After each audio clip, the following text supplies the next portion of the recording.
Bom dia a todos, os palestrantes, pessoal. Muito obrigado ao convite do Sistema Único. E eu vou falar para vocês aqui a minha visão de o que vai mudar aí aliás, o que já mudou, né? Nós aqui estamos correndo atrás do prejuízo. Nós estamos vivendo um momento mágico. Eu estou feliz por ter nascido nesse momento. É um momento que, desde a antiguidade, a sala de aula deixa de ter sentido. O aluno não tem por que se considerar numa sala de aula, mas sim no mundo. Ele está conectado com o mundo. E o grande problema que nós temos pela frente é que os alunos já se sentem assim, mas os professores não. Portanto, nós temos muito que trabalhar, nós temos uma missão longa. Eu vou abordar em dois aspectos, primeiramente o papel do professor e do aluno, e depois o papel da gestão, seja ela pedagógica ou institucional. O papel do professor muda substancialmente. Ele deveria se tornar um coordenador de pesquisas, deixando, portanto, na maioria das matérias e na maioria do trabalho que eles fazem, de prover necessariamente o conhecimento. Ou seja, o conhecimento está disponível. Eu dei uma olhada ontem, e isso deve ter mudado para hoje, em alguns sites de pesquisa. Então, pegando só o Google, por exemplo, se você entrar com a palavra crase, que é uma coisa específica, de uma matéria específica, tem 255 mil citações. E se você for no YouTube, tem 3.000 filmes sobre crase. Para não falar muita coisa, triângulos tem 1.700.000, e se você entrar com uma coisa mais genérica, como o Antigo Egito, tem 11 milhões de citações. 11 milhões e 3.000 filmes sobre o Antigo Egito. Bom, a gente vai considerar que a maior parte disso é comercial, talvez 80%. Tá bom, mas nós temos então 2 milhões de sites de busca e 2 milhões de acesso para serem considerados. Não considerar isso seria de uma falta de humildade cruel. Ou seja, isso está disponível, isso é material de pesquisa. As escolas que estão introduzindo a pesquisa desde a educação infantil, e os professores vão se tornando, na verdade, um coordenador de pesquisa, um orientador de pesquisa, né? Estão muito satisfeitas com esse processo. Ou seja, conectar o aluno no mundo. Ele, desde pequeno, ele vai se tornando um pesquisador. Uma outra coisa que é importante seria que a visão dos donos de escolas mudasse, considerando que a escola ela tem que estar conectada com o mercado de trabalho. As escolas que nós temos contato, muitas delas consideram que o trabalho delas vai até formar o aluno. As escolas de educação básica, estou me referindo. Ela forma o aluno e aí ele passa no vestibular, então está entregue, está visto. Não, claro que não. Uma escola só vai provar para ela mesma e para a comunidade que ela é boa quando ela conseguir acompanhar a vida desse aluno por décadas e décadas, e esse aluno vai dizer para ela o que foi bom e o que ela deve fazer para melhorar o trabalho dela. A conexão com o mercado de trabalho é fundamental. É preciso saber quais são as demandas, não só que existem hoje, mas pesquisar as demandas que existirão nas profissões que nem ainda foram inventadas. Nós temos mais de 1.000 profissões por ano que são criadas, 1.000 funções novas. E os alunos têm que ser preparados para essas funções, não para entrar no vestibular. Esse é um erro que os pais têm que serem envolvidos nesse processo, e entenderem que o vestibular é um dia e o resto da vida é muito mais. Ou seja, nós estamos num processo em que o envolvimento dessas informações é muito importante. Os alunos vão se deparar com um outro tipo de realidade. onde outras habilidades serão exigidas. Portanto, num mundo em que toda a parte de controle, toda a parte formal está sendo jogada para a área de tecnologia, para os computadores, vai caber ao ser humano, na verdade, uma outra coisa. É a parte de inovação, de criatividade. As tarefas rotineiras e de controle deverão ser todas feitas por computadores. Não há mais necessidade de aprender quase tudo que nós aprendemos. Eu não sou contra decorar, acho que decorar, ele evolui uma parte do cérebro. Mas se nós pensarmos bem, tudo que a gente ensina hoje, pouca parte vai ser utilizada.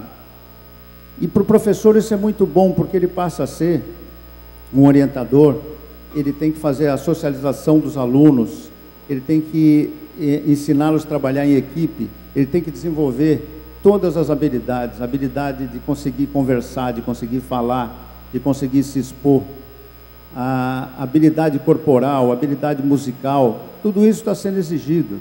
Tem uma empresa no Brasil que faz seleção para trainees das empresas. Empresas enormes, empresas pequenas, a orquestra municipal, a orquestra estadual, a Volkswagen, todas usam. Eles têm mais de 2.500.000 candidatos para 2.000 vagas. Então, a relação é de 1.000 para 1. Aí sim está o filtro. E nós precisamos perguntar para eles, para as empresas, qual é a necessidade desses alunos. Isso pode ser dado, felizmente, pela tecnologia. A tecnologia pode ajudar muito. Uma outra coisa que é muito importante as escolas mudarem é considerar a classe como um todo. Nós podemos, através da tecnologia, considerar os alunos em bloco, considerar individualmente e conversar com as famílias. Desde pequeno, nós vamos conseguindo detectar a vocação dos alunos. Então, não é que tem que estar todo mundo e aí presta o vestibular e aí tem que ser o primeiro no vestibular. Isso é uma grande bobagem. Temos que chamar os pais e dizer, olha, o seu filho não tem vocação para isso, eu posso dar um reforço nele, eu posso até fazer ele estudar dia e noite, mas ele pode ser um excelente designer, um excelente DJ, que vai ganhar mais do que se ele for isso. As profissões têm que entrar no mundo da escola. As escolas precisam abrir a mente para isso. E precisam pesquisar, junto aos seus alunos, à comunidade, a imagem que elas têm. Eu acho que o mundo de hoje, ele é diferente do mundo anterior, por causa dos simuladores. Ou seja, nos aplicativos e uns softwares que tem, você pode simular tudo. A partir daí, a aula pode ser mais interessante. Portanto, ao invés de eu decorar um monte de nome de planta, de folha, ou fazer experiências em laboratórios que podem não fazer sentido para os alunos, eu acho que daqui para frente, e nós contamos aí com o UNO para fazer isso, nós podemos fazer aquilo que os alunos gostam, porque eles ficam jogando esse tipo de coisa, simuladores em que eles aprendam a matéria, aprendam o conteúdo através de coisas lúdicas que os interessam e na velocidade que eles estão acostumados. Os alunos têm um timing, uma velocidade muito diferente dos professores. Isso mudou completamente. Eles não têm paciência para ver uma coisa muito lenta. Portanto, nós podemos levar os professores nesse novo mundo. E aí a gente vai parar de ter indisciplina, ou pelo menos vai reduzir, né? Nós vamos conseguir captar a atenção dos alunos através de um monte de coisa que estará disponível e muitas delas já estão disponíveis. Então, esse acho que é o grande desafio do UNO, de trazer essas coisas para a gente. Eles vão apresentar depois aí o que eles já estão pensando.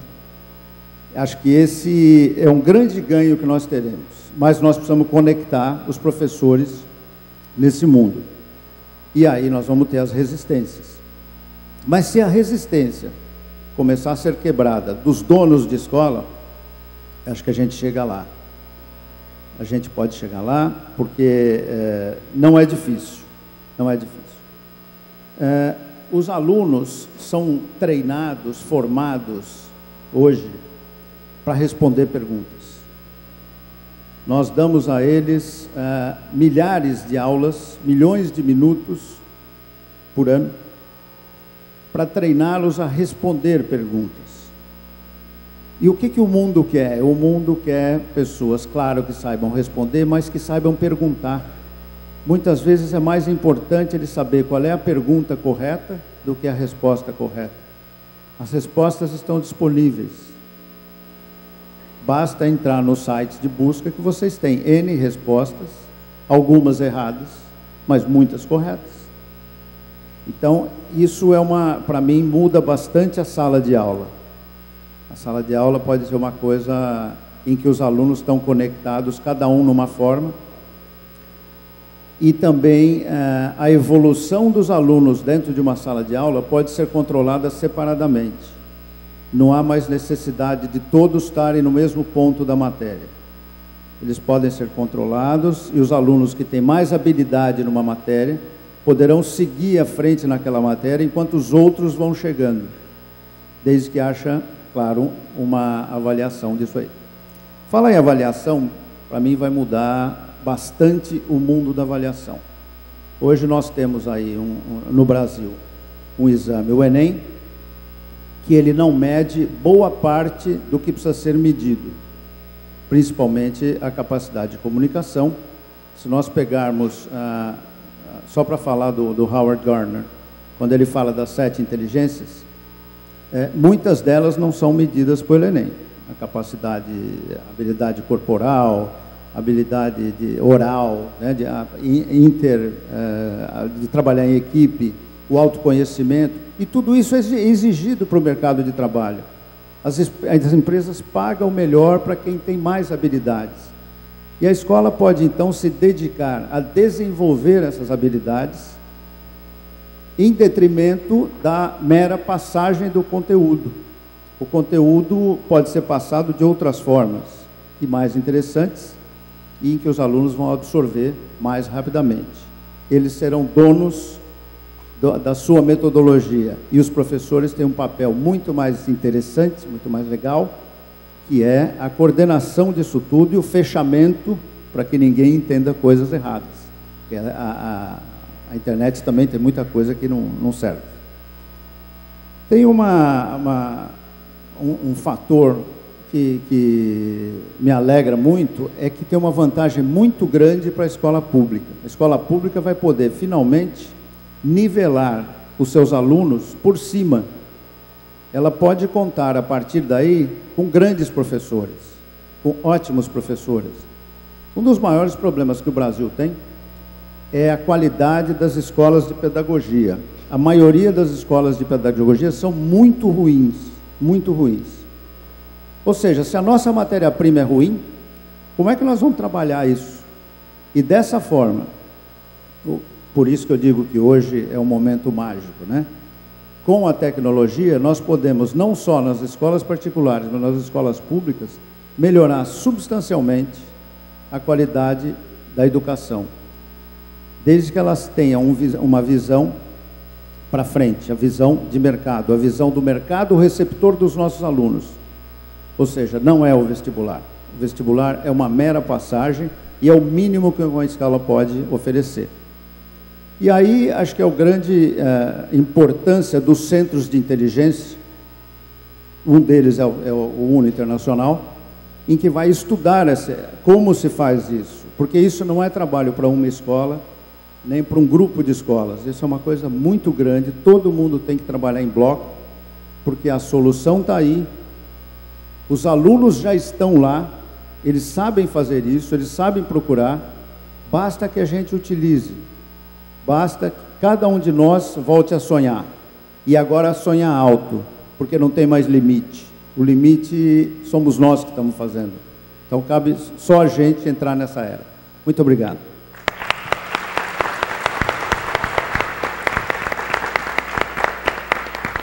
Gracias, Eugenio. Así como Luis nos va a acompañar en el proceso de formación, con cursos online para todos los maestros, Eugenio nos va a ayudar a acompañar a las escuelas en el proceso de gestión, ayudarlos a gestionar mejor. Paulo nos va a acompañar en una labor fundamental que es revalorizar el rol docente. Hablamos mucho de los docentes como portadores de esta transformación, pero también hay que hablar de la persona de los docentes, del sujeto que está detrás del rol. Y para eso nos va a acompañar en el proceso de formación de UNO Internacional, Paulo Ronca, que es un especialista en el tema.